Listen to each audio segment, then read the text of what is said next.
What have you made of Russell Brand's? Now, you might not have caught it, but he gave an interview to Evan Davis on Newsnight. And when challenged about an alleged passage in his new, it's not his autobiography, he's written a book on politics and on socialism and Marxism and stuff. When challenged on something that he said, I don't know what he said in the book, which is funny, he clammed up and said he didn't want to talk about ridiculous conspiracy theories. What do you make of that? Well, I didn't see the actual interview, so I'm not a good person to ask about it.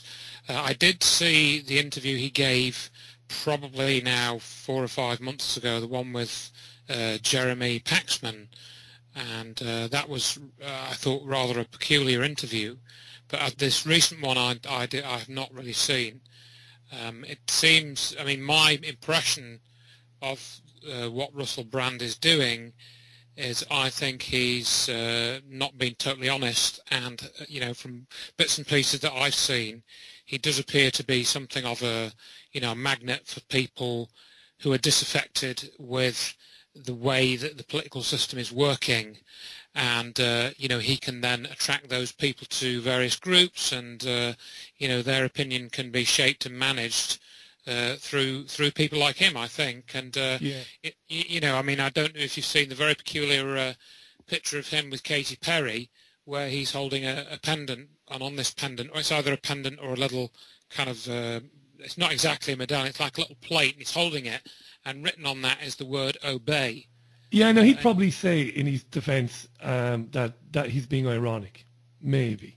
It's possible. I mean, there are often other explanations for these things. But having looked at some of the symbolism that's flying about the place, and you look at the latest Katy Perry video, one of the latest with all the Egypt symbology in it, and it's all very, very peculiar and rather disturbing actually. And Russell Brand does not give me a warm glow. No, me neither. I mean, again, he's not here to defend himself.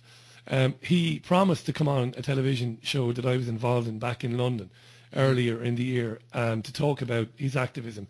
He was given a friendly invite because he'd met David Icke a couple of times, and he was very keen to, at one time, associate himself with David's work. Not necessarily with David's work, but with the fact that David was doing stuff, was asking questions and stuff like that. But then he went very cold on coming on the show. Now, I'm very honest in saying that because I believe in being honest. I don't want anybody to think that my criticism of Russell has got anything to do with the fact that he didn't come on the show. I swear on all that's sacred, it's got nothing to do with that. I didn't fancy him before that. And to be honest, I was planning on asking him the question on the show anyway. Are you for real, Russell? Is this genuine or is this a career move, was what I was going to ask him. But to be fair to him, during the Davis interview, there were times when he was trying to raise points about austerity and what it's doing to people, the misery that people are feeling, how the disabled are getting treated and how they get absolutely shafted by the measures of the Cameron and, the Lib Lab coalition here. So there are times when you kind of want to believe that the guy is genuine and he's shooting from the hip and he's shooting from the heart. But then when he's asked that question about 9/11, he's obviously written something in his book. All he had to do was turn around to Evan Davis and say, well, Evan, there are 2,200 architects and engineers, eminently qualified men and women, who think it's a load of nonsense. That's all he had to say. Oh, well, I would never have advised him to say that because, quite frankly, the architects and engineers, that's a load of nonsense, that site, as far as I've been able to tell.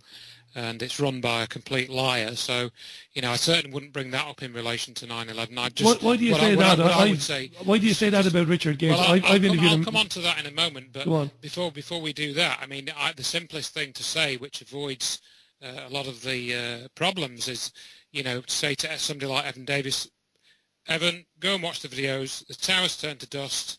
They turn to dust before they hit the ground. And that's all I'm going to say about it, and then just leave it at that and go on to the next thing, because you're not going to get much of a chance with somebody like Evan Davis or on the BBC mainstream.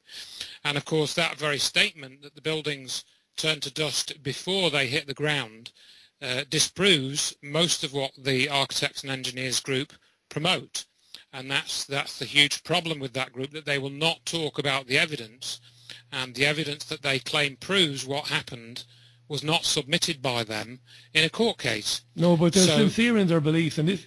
Well, no, I don't think they are. I do now, and I'll tell you why, Andrew. Let me jump in, and then I'll let you tell you why I think after you've made your point. Exactly, I'll make my point, and then you can make yours on it. one of the things that comes to us, I've been in the alternative media for a few years now. Sure. And one of the things that we get from listeners, this is genuine, I'm not making this up, is listeners can't understand the vitriol that exists in the so-called truth community. I'm not talking about you now. I'm not talking about you specifically. I understand. And how men and women who fundamentally believe in the same answer can't agree on the mathematics that get you to that answer, basically. And that's okay, because the answer is that September the 11th didn't happen the way the 9/11 Commission report said it did, didn't happen the way George Bush said it did, didn't happen the way Tony Blair said it. We all know that. How it happened then really doesn't matter, some people say. Oh, right, okay. Right? Okay. Because we could be arrogant, because Gage is an academic, you're a smart man, you've been you are an academic. Shall we talk about that a little bit more?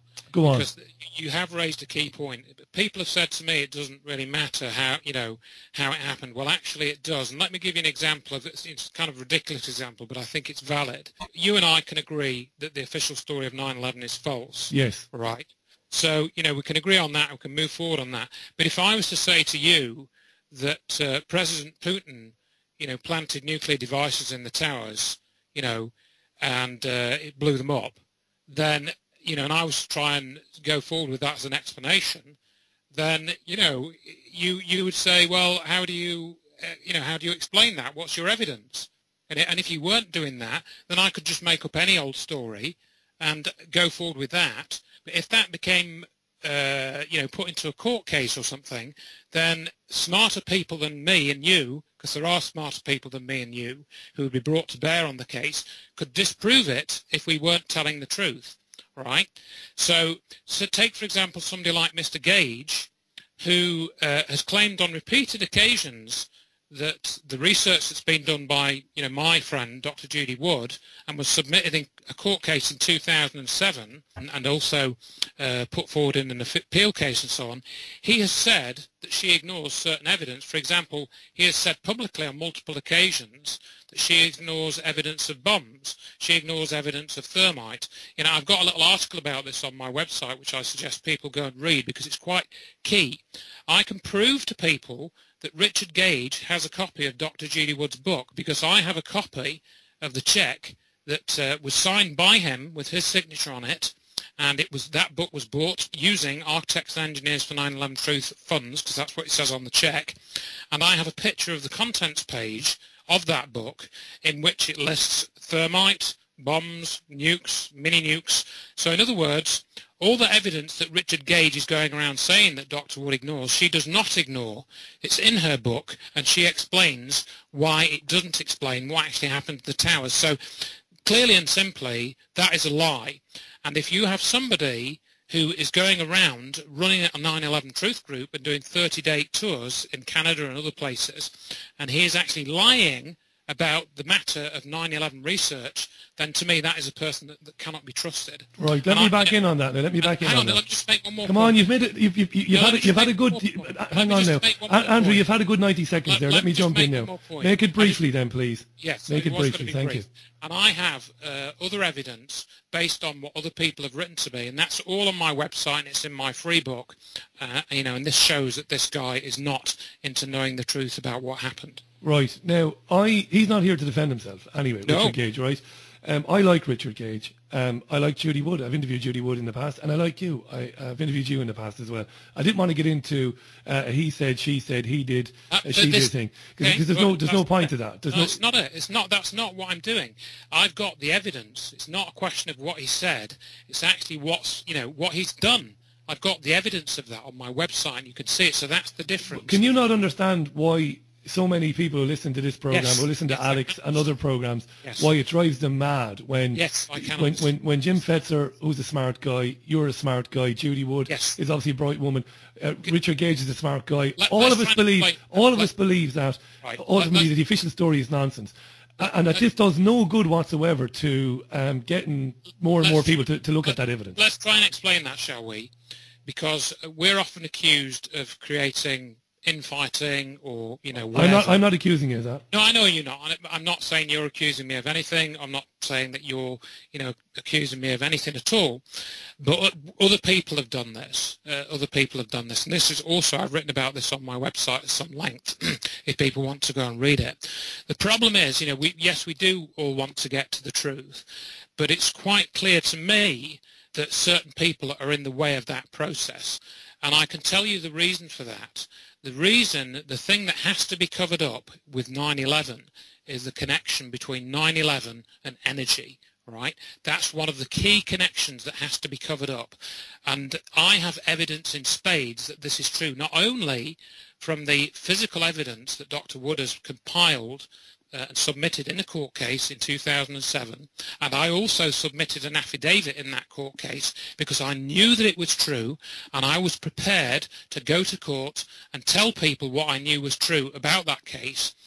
And Richard Gage hasn't done that. Jim Fetzer hasn't done that. Stephen E. Jones hasn't done that. So whatever you might think of me as a person or them as a person, the basic thing, we all know the phrase, actions speak louder than words.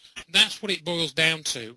And just to give you a summary of the energy connection, the phenomena that's in the evidence at the World Trade Center show, for example, that the buildings turn to dust before they even reach the ground. From the top down, basically, yeah. Yeah, about 85%. So if you think about this very logically, you can see it in the videos, right? So everyone can watch the videos again. You can actually see this happening, right? You don't need to watch Dr. Wood's presentations if you think, she's putting false information in them or something, as well sometimes accused. You can watch any of the videos from the news channels. They all show the same thing, right? So that's the first thing. The buildings turn to dust before they hit the ground. That's the truth, right? So character assassinations, characterizations, whoever's been paid, who's an op or not, isn't been paid, or what, that doesn't come into it. The basic evidence is the towers turn to dust before they hit the ground, right? And that's proved by the videos, it's proved by the seismic evidence, it's essentially proved by the relatively low noise that was there. And you can hear the lack of noise if you listen to the videos. Commensurate with the event itself, there was very little noise, okay?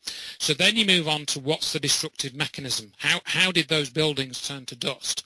Now, any destructive mechanism, right, that involves cutting the building into pieces, such as putting explosives in to break up the substructure, right, that would mean that those pieces, however they were broken, would fall to the ground.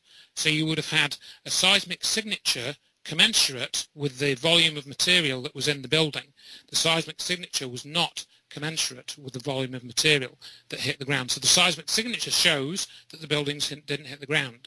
You go and look at the bathtub, which was the large slurry wall which the towers were built inside, right?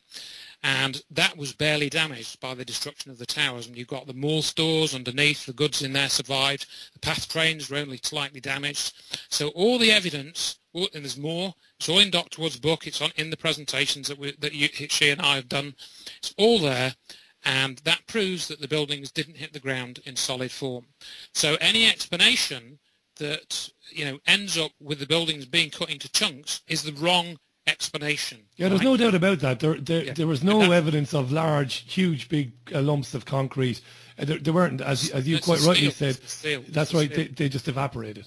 It didn't evaporate because that implies heat. It turned to dust. No, it turned to dust. Yeah, disintegrated is probably a better word. So this evidence, once you study it enough, is irrefutable. Basically, you cannot, if you're going to want the truth, you cannot disagree with it. So then you end up with somebody like me and Dr. Wood putting this out to people and showing people, and then you end up with people like Stephen E. Jones and Richard Gage saying, no, that's not what happened, it was thermite. Well, it can't have been thermite, because what thermite does, the normal thermite will melt through the steel, right, which again is cutting the steel into chunks, right? So those chunks would then fall to the ground at some point. And then they'll say, well, it was nanothermite, which is an explosive. Again, the explosives cut the pieces into chunks and they fall to the ground. So you're still going to get the seismic effects. So it's very easy to demonstrate. And Dr. Wood is a scientist. Richard Gage is not a scientist. He's an architect. He doesn't have the training and experience and materials that Dr. Wood has. I'm not trying to play the credentialism game here, but it is important nevertheless to consider the relative experience and again what people have done, with the evidence. Yeah, let's move on from this because look, your point is well made. I just wish that that debate would be, and again, I'm not accusing you or Judy Wood or anybody else. I think everybody has a responsibility. That debate over which evidence is relevant, which isn't, should definitely be more cordial, because we all want the same thing anyway, which is the lunatics behind that are eventually brought to justice for it, and we never see anything like it ever again.